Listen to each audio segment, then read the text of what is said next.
യുദ്ധം എന്ന് പറഞ്ഞു കഴിഞ്ഞാൽ ഒരിക്കൽ തുടങ്ങിക്കഴിഞ്ഞാൽ പിന്നെ അവസാനിപ്പിക്കാൻ കുറേ ബുദ്ധിമുട്ടുള്ള കാര്യമാണെന്നുള്ളത് എല്ലാവർക്കും അറിയാം.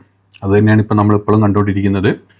അതായത് ഒരു സമയത്ത് അല്ലെങ്കിൽ ഒരു ഭാഗത്ത് ഇറാൻ US കരാറുകളുടെ ആദ്യ പത്രം സിഗ്നേച്ചറും കാര്യങ്ങളൊക്കെ കഴിഞ്ഞു.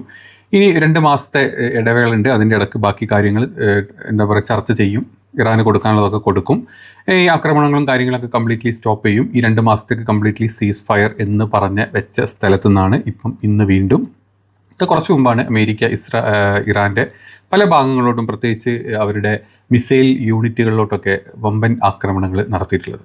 അപ്പോൾ ഇതിനുള്ള കാരണം എന്താണ്? അമേരിക്ക എന്തുകൊണ്ട് ഇത്തരത്തിലൊരു കാര്യം ചെയ്തു എന്ന് ചോദിച്ചു കഴിഞ്ഞാൽ അതിന് കാരണം പറയുന്നത് ഇറാൻ ഇന്നലെ സിംഗപ്പൂർ ഫ്ലാഗ്ഡ് ആയിട്ടുള്ള ഒരു ഷിപ്പിനെ ഇന്നലെ ഇറാൻ്റെ 3 ഡ്രോണുകൾ ആക്രമിച്ചിട്ടുണ്ട്. അത് സ്ട്രെയിറ്റ് ഓഫ് ഹോർമൂസ് ക്രോസ് ചെയ്യുന്ന സമയത്താണ്. അപ്പോൾ ഇതിൻ്റെ യഥാർത്ഥ സത്യം എന്താണ് എന്നുള്ളത് നമുക്ക് നോക്കാം. ഏതാണെങ്കിലും ഇറാൻ തിരിച്ച് നല്ലൊരു മറുപടി കൊടുത്തിട്ടുണ്ട്. ഞങ്ങൾ വെറുതെ നിൽക്കില്ല, ഞങ്ങളെ ആക്രമിച്ചതിനുള്ള അടി എത്രയും പെട്ടെന്ന് നിങ്ങൾക്ക് തിരിച്ചു കിട്ടും എന്നാണ് പറഞ്ഞത്.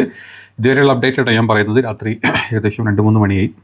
ഈ സമയത്തുള്ള അപ്ഡേറ്റ് ആണ്. ഇനി ഇതിനങ്ങോട്ട് ഏത് രീതിയിലാണ് ഇറാൻ്റെ തിരിച്ചടി, അല്ലെങ്കിൽ പ്രത്യേകിച്ച് ഏറ്റവും ഇപ്പം അലേർട്ടായിട്ട് നിൽക്കുന്നത് അമേരിക്കൻ താവളങ്ങളായിട്ടുള്ള കുവൈറ്റ്, ബഹ്റൈൻ, ഖത്തർ, അതുപോലെ തന്നെ സൗദി, UAE ഇത്രയും സ്ഥലങ്ങളിലോട്ടുള്ള അമേരിക്കയുടെ ബേസുകളെല്ലാം അവരുടെ മിസൈൽ ഇൻ്റർസെപ്റ്റേഴ്സ് ഒക്കെ ഓൺ ചെയ്ത് ഇങ്ങനെ വെയിറ്റ് ചെയ്തിരിക്കുകയാണ്. ഇറാൻ ഏത് നേരം ആക്രമിക്കും എന്നുള്ള ചിന്തയോടുകൂടി. അപ്പോൾ അതിനുള്ള കാരണം എന്ന് പറഞ്ഞു കഴിഞ്ഞാൽ ഇന്നലെ 25-ാം തീയതി പുലർച്ചെ ഹോർമോസിലെ ടാമ്പ ഫ്ലോറിഡ എന്ന് പറഞ്ഞിട്ടുള്ള ഒരു സിംഗപ്പൂർ ഫ്ലാഗ്ഡ് ആയിട്ടുള്ള ഒരു ഷിപ്പാണ് ഇന്നലെ ഇതിലൂടെ കടന്നു പോയിട്ടുള്ളത്. അത് 1 വേ അറ്റാക്കാണ് ഇറാൻ നടത്തിയത് എന്നാണ് പറയുന്നത്. MV എവർ ലവ്ലി എന്ന കപ്പൽ ആണ് ഇന്നലെ ഇറാൻ ആക്രമിച്ചിട്ടുള്ളത്. അപ്പം ഈ ഇറാൻ ആക്രമിക്കാനുള്ള കാരണം ഇറാൻ പറയുന്നത് ഇറാൻ്റെ കൺഫർമേഷൻ ഇല്ലാണ്ട്, അതായത് സ്ട്രെയിറ്റ് ഓഫ് ഹോർമൂസിൻ്റെ കൺട്രോൾ ഇപ്പം കംപ്ലീറ്റ്ലി ഇറാൻ്റെ കയ്യിലാണ്. അപ്പം ഇറാൻ വ്യക്തമാക്കിയിട്ടുണ്ട് അത് ഏത് രീതിയിലുള്ള ഒരു കപ്പലുകളും അതിലൂടെ കടന്നു പോകുമ്പം അത് ഇറാൻ്റെ പൂർണ്ണ കൺഫർമേഷനോടുകൂടി, അല്ലെങ്കിൽ ഇറാൻ പറയുന്ന മാർഗം വേയിലൂടെ മാത്രമേ കടന്നു പോകാവൂ. അതല്ലെങ്കിൽ ഇറാൻ്റെ ചില ഇപ്പോൾ ചുങ്കം പിരിവ് പോലത്തെ അല്ലെങ്കിൽ മറ്റ് ചില കാര്യങ്ങളൊക്കെ ഇറാൻ അവിടെ ഇൻട്രൊഡ്യൂസ് ചെയ്തിട്ടുണ്ട്. അപ്പോൾ അതിൻ്റെ ഭാഗമായിട്ട് അതിലെല്ലാം അനുസരിച്ച് പോകുന്ന കപ്പലുകൾക്കാണ് ഇറാൻ ഇപ്പോൾ അതിലൂടെ അനുമതി കൊടുത്തിട്ടുള്ളത്. ഇപ്പോൾ ഇന്നലെ ഒറ്റ ദിവസം തന്നെ 50-ൽ കൂടുതൽ മേലെ കപ്പലുകളാണ് ഇറാൻ്റെ അപ്രൂവലോട് കൂടിയിട്ട് ഈ സ്ഥലം ക്രോസ് ചെയ്തത്. അപ്പം ഈ ഒരു കപ്പൽ ഇറാൻ്റെ അനുമതിക്ക് കാത്തു നിൽക്കാതെ, അല്ലെങ്കിൽ ഇറാൻ പറഞ്ഞ വേയിലൂടെ അല്ലാണ്ട് സമുദ്രമാർഗത്തിലൂടെ അല്ലാണ്ടാണ് ഈ കപ്പൽ ക്രോസ് ചെയ്യാൻ ശ്രമിച്ചിട്ടുള്ളത്. അതുകൊണ്ട് തന്നെയാണ് ഇറാൻ ഇതിനെ ആക്രമിച്ചിട്ടുള്ളത്. അതായത് ഈ ഒരു ഈ ഒരു ഡീലിൻ്റെ ഭാഗമായിട്ട് ഇറാൻ വ്യക്തമാക്കിയിട്ടുള്ള ചില കാര്യങ്ങളുണ്ട്. ഇതിലൂടെ ക്രോസ് ചെയ്ത് പോണ കപ്പലുകൾ ചുമ്മാ അങ്ങ് ക്രോസ് ചെയ്ത് പോകാൻ പാടില്ല. ഇറാൻ്റെ അതുപോലെ തന്നെ ഒമാൻ, ഈ 2 പേരും കൂടെ സംയുക്തമായിട്ട് ചില കാര്യങ്ങൾ തീരുമാനിച്ചിട്ടുണ്ട്. അതിൻ്റെ ഭാഗമായിട്ട് അതിൽ ക്രോസ് ചെയ്യാൻ പറ്റുള്ളൂ. പക്ഷേ ഈ ഒരു കപ്പൽ ഇതിന് കാത്തു നിന്നിട്ടില്ല. വാണിജ്യ കപ്പലാണ്. അതുകൊണ്ട് തന്നെ ഈ കപ്പൽ അതിൽ ക്രോസ് ചെയ്ത് പോയി. അതിനെ ഇറാൻ ആക്രമിച്ചിട്ടുള്ള വാർത്തകൾ നമ്മൾ ഇന്നലെ കേട്ടിട്ടുണ്ട്.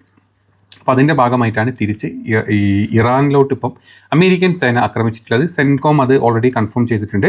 അതായത് വാണിജ്യ കപ്പലുകൾക്ക് നേരെ ഇറാൻ്റെ സൈന്യം നടത്തിയിട്ടുള്ള ഇത്തരത്തിലുള്ള ആക്രമണങ്ങൾ നിലവിലുള്ള വെടിനിർത്തൽ കരാറിനെ വ്യക്തമായിട്ടുള്ള ഒരു ലംഘനമാണ്. അതുകൊണ്ട് തന്നെയാണ് ഞങ്ങൾ തിരിച്ച് ഇറാനെ ആക്രമിച്ചിട്ടുള്ളത് എന്നാണ് സെൻകോം പറഞ്ഞിട്ടുള്ളത്. മാത്രമല്ല, ഇതോടുകൂടി ഞങ്ങളുടെ ആക്രമണം നിർത്തുകയാണ്, ഇനി ഞങ്ങൾ ആക്രമിക്കില്ല, ഇതവിടെ ഞങ്ങളത് പരിപാടി കഴിഞ്ഞു എന്നാണ് സെൻകോം പറഞ്ഞിട്ടുള്ളത്. പക്ഷേ ഇറാൻ വ്യക്തമാക്കിയിട്ടുണ്ട്, ഞങ്ങൾ അടിച്ചിട്ടുണ്ടെങ്കിൽ അതിനുള്ള മറുപടി എന്തായാലും നിങ്ങൾ പ്രതീക്ഷിച്ചോ, മറുപടി ഇല്ലാത്ത ഒരു ആക്രമണമായിട്ട് മാറും എന്ന് നിങ്ങൾ കരുതണ്ട എന്നാണ് പറഞ്ഞിട്ടുള്ളത്. ഈ ഏത് രീതിയിലാണ് ഇറാൻ അതിനെ തിരിച്ചടിക്കാൻ പോകുന്നത് നമുക്ക് കാത്തിരുന്നിട്ട് തന്നെ കാണേണ്ടി വരും. അപ്പോൾ ഈ ഒരു ആക്രമണത്തിൻ്റെ ഭാഗമായിട്ട് ഇറാൻ്റെ മിസൈൽ ഡ്രോൺ സംഭരണ കേന്ദ്രങ്ങളിലോട്ടാണ് ഇപ്പം തിരിച്ചാക്രമിച്ചിട്ടുള്ളത്. അതുപോലെ തന്നെ ഇറാൻ്റെ തീരദേശ റഡാർ സംവിധാനങ്ങളെയും കൂടെ അമേരിക്ക ലക്ഷ്യം വെച്ചിട്ടാണ് ഈ ആക്രമണം നടത്തിയിട്ടുള്ളത്. തസ്നീം ന്യൂസിൻ്റെ ഇറാനിയൻ വാർത്താ ഏജൻസി പറഞ്ഞിട്ടുള്ളത് റിസിക്കിലെ തെഹ്റോയ എന്ന് പറഞ്ഞിട്ടുള്ള ഒരു ബോട്ട് ജെട്ടിക്ക് സമീപം സ്ഫോടന ശബ്ദങ്ങൾ കേട്ടതായിട്ടാണ് ഇപ്പം ഏറ്റവും ലേറ്റസ്റ്റ് ആയിട്ട് വന്ന വാർത്തയാണ്. അതിൻ്റെ കൂടുതൽ ഡീറ്റെയിൽസ് ഇപ്പോൾ രാവിലെ ആയ സമയത്തേക്ക് വന്നിട്ട് കാണും. ഞാൻ രാത്രി ചെയ്ത വീഡിയോ അതുകൊണ്ടാണ് ഞാൻ അതുവരെയുള്ള അപ്ഡേറ്റ്സ് പറഞ്ഞു പോകുന്നത്. അപ്പം ഇറാൻ്റെ സ്റ്റേറ്റ് ടെലിവിഷനും ഇത് കൺഫേം ചെയ്തിട്ടുണ്ട്. ഇന്നലെ രാത്രി ഏകദേശം 11:15 കൂടിയിട്ടാണ് ഈ ഒരു ആക്രമണം നടന്നിട്ടുള്ളത്. ഒരു സൈനിക സ്രോതസ് അനുസരിച്ചിട്ട് സിരിക്കിലെ തെഹ്റൂയി ബോട്ട് ജെട്ടി, അതുപോലെ തന്നെ അവിടുത്തെ ഒരു പ്രൊജക്റ്റ്, ഒരു മിസൈൽ അല്ലെങ്കിൽ ഒരു ഷെൽ പോലെയുള്ള എന്തൊക്കെ സാധനങ്ങളാണ് അവിടെ പതിച്ചതായിട്ട് പറയപ്പെട്ടിട്ടുള്ളത്.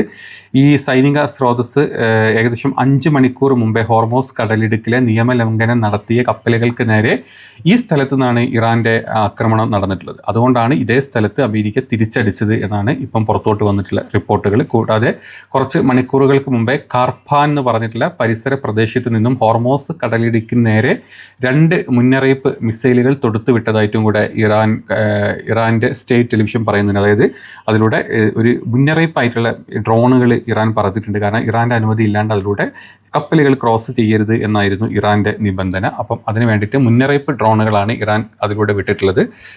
അതിൽ 2 ഡ്രോണുകളാണ് ഇറാൻ മുന്നറിയിപ്പായിട്ട് വിട്ടിട്ടുള്ളത്. മറ്റ് ഡ്രോണുകൾ ഈ പറഞ്ഞ കപ്പലുകളെ ആക്രമിച്ചിട്ടുള്ള വിവരങ്ങളാണ് പുറത്തോട്ട് വന്നിട്ടുള്ളത്. അപ്പം ഇറാൻ്റെ റവല്യൂഷണറി ഗാർഡ് IRGC പറഞ്ഞിട്ടുള്ളത്, ഞങ്ങളുടെ നാവിക വ്യോമ സേനകൾക്ക് ഈ ആക്രമണത്തെ ചെറുക്കാനും അതുപോലെ തന്നെ ആക്രമണം നടത്തിയ സേനയെ പിന്തിരിപ്പിക്കാനും ഇറാൻ്റെ മണ്ണിലും അല്ലെങ്കിൽ ജലാതിർത്തിയിലും പരമാധികാരം കാത്തു സൂക്ഷിക്കാനും സാധിച്ചു എന്നാണ് പറയുന്നത്. അതായത് ഈ ഒരു ബോട്ട് ചെട്ടിയിൽ ചെറിയ രീതിയിൽ അമേരിക്കയ്ക്ക് ആക്രമിക്കാൻ പറ്റിയിട്ടുണ്ടെങ്കിലും അങ്ങോട്ട് വന്നിട്ടുള്ള വ്യോമസേന, അതായത് അമേരിക്കൻ ഫൈറ്റർ ജെറ്റുകളെ തിരിച്ച് ആക്രമണത്തിനെ ചെറുക്കാൻ, അവരുടെ ആക്രമണങ്ങളെ ചെറുക്കാൻ ഇറാന് പറ്റി.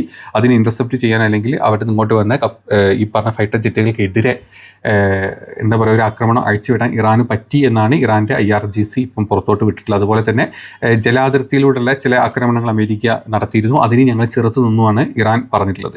ഈ ആക്രമണത്തിന് തിരിച്ചടി നൽകാതിരിക്കില്ല എന്നും ഞങ്ങൾ ഉറപ്പിച്ച് പറയുന്നു. ഞങ്ങളുടെ തീരുമാനപ്രകാരം സമയവും കാലവും സ്ഥലവും ഒക്കെ അനുസരിച്ചിട്ട് വളരെ വേഗത്തിലുള്ള നിർണായകമായിട്ടുള്ള ഒരു പ്രതികരണം ഇതിനുണ്ടാകും എന്നും കൂടെ IRGC വ്യക്തമാക്കിയിട്ടുണ്ട്. അതായത് അമേരിക്ക അടിച്ചു, ഞങ്ങൾ തിരിച്ചടിക്കും, യുദ്ധത്തിലൊരു മാറ്റമൊന്നുമില്ല, ഇതിങ്ങനെ തന്നെ പരസ്പരം അടിച്ച് തീരും എന്നുള്ള രീതിയിലാണ് ഇറാൻ വ്യക്തമാക്കിയിട്ടുള്ളത് അവരുടെ ഭാഗത്തു നിന്നുള്ള ഡീറ്റെയിൽസ്. അപ്പോൾ ഇനി നമുക്ക് നോക്കാം ഇറാൻ്റെ തിരിച്ചടി ഏത് രീതിയിലായിരിക്കും. പ്രത്യേകിച്ച് ഈ ഞാൻ പറഞ്ഞല്ലോ ബഹ്റൈൻ, കുവൈത്ത്, സൗദി എന്നീ സ്ഥലങ്ങൾ, ഖത്തർ എന്നീ സ്ഥലങ്ങളിൽ സൈനിക താവളങ്ങൾ എന്താ പറയുക ജാഗ്രതയോട് കൂടിയിട്ടാണ് ഇപ്പം നിൽക്കുന്നത്. അവർക്കെല്ലാം ജാഗ്രതാ നിർദ്ദേശങ്ങൾ വന്നിട്ടുണ്ട്. ഈ സ്ഥലങ്ങളിലേക്കെല്ലാം ഇറാൻ ഏത് രീതിയിലാണ് ആക്രമിക്കുകയെന്ന് പറയാൻ പറ്റില്ല എന്നാണ് പറഞ്ഞിട്ടുള്ളത്. എന്താണെങ്കിലും നമുക്ക് നോക്കാം പുതിയ അപ്ഡേറ്റുകൾ എന്താണെന്നുള്ളത് നമുക്ക് അടുത്ത ഒരു വീഡിയോയിൽ ചെയ്യാം. രാവിലെ ആയിട്ടുണ്ടാവില്ല, അപ്പം ഈ വീഡിയോ നിങ്ങൾ കാണുമ്പോൾ രാവിലെ കാണും. ആ സമയത്ത് വേറെ വല്ല അപ്ഡേറ്റുകളും വന്നിട്ടുണ്ടെങ്കിൽ നമുക്ക് അതിൻ്റെ ഡീറ്റെയിൽസ് അടുത്തൊരു വീഡിയോയിൽ ചെയ്യാം. അപ്പം